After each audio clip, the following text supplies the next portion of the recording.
Тил-бил жомоктору. Велосипед. Авторы Миргүл Наралиева. Акыл велосипед тээп баратты. Чаштары шамалга учуп, көңүлү жайдары. Өтө бактылуу. Зуулдап баратып, бир маалда дөңгөчтү байкабай сүзүп алды. Чочуп кетип, көзүн ачса, керебетинде жатат. Деди акыл. Бул дагы тишим турбайбы? Акылдын мектеби үйүнөн бир топ эле алыс. Күн сайын китеп кабын Керимдин велосипедине артып коет. Өзү болсо карындашынын китеп кабын көтөрүп, аны жетелеп чуркап алат. Ал өзүм да велосипед алсам, анан ага карындашымды учкаштырып алып, мектепке барсак деп кыялданып жүрдү. Быйыл да атасы экөө помидор өстүрүп, андан мол түшүм алууга аракет кылышты. Түшкөн кирешенин эсебинен күзүндө атасы велосипед сатып берем деген. Помидор азырынча көчөт бойдон. Эми эле гүлдөдү. Жада калса мөмө түйө элек.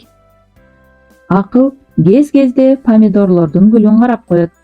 Бат эле гүлдөп бүтүп мөмө түйүп, чоңоюп, анан кыпкызыл болуп бышып калсачы? Анда мен да велосипед тээп жүрмөкмүн да. Кандай жыргал болмок. Көчөдөгү балдар менен жарышмакмын. Айрыкча досум Керим менен жарышсам, бөөктөрүмө да үйрөтөт элем. Айжан экөөбүз мектепке да кечикпей барат элек, дейт ичинен. Бакчанын башында жүргөн атасы уулун көрө коюп, акыл, помидорлоруң жакшы түшүм берчүдөй. Карачы гүлдөгөнүн. Ооба ата, көрдүм. Сүйүнүп жатам. Эми буларды убагында сугарып, түбүн жумшартып туруу керек. Мен да сизге жардам берем, деди жадырай акыл. Түндө дагы түш көрдү. Керим экөө жарышып велосипед тээп баратышты.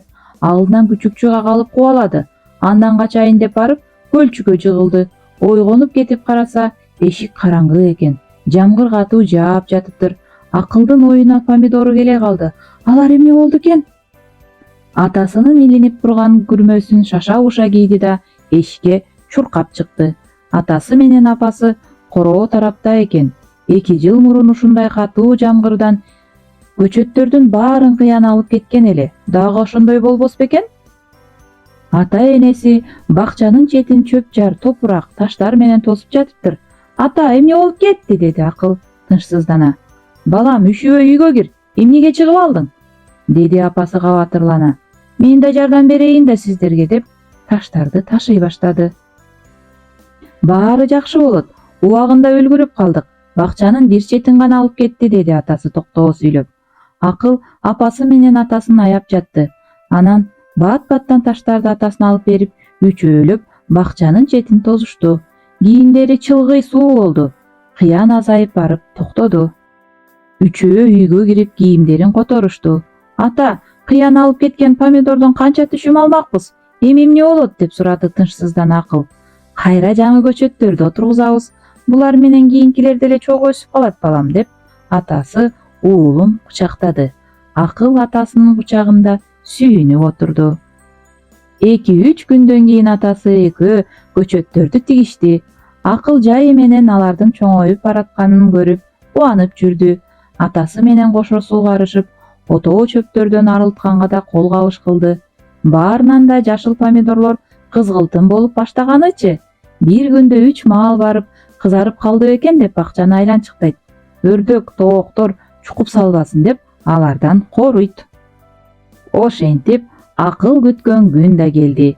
Помидорлор улам биринин артынан бири кыпкызыл болуп быша баштады. Кардарлар келип, жашиктер толо помидорлорду терип кетишти. Эртеси атасы экөө базарга барып, велосипед сатып алышты. Велосипедти акылдын көзүнө өтөнчө кооз көрүндү. Алар үйгө көңүлдүү келишти. Ошол күнү Керим менен жарыша велосипедин тээп ойноду. Эми бул окуя анын түшүндө эмес, өңүндө болду. Жаңы окуу жылы башталарына аз убакыт калды.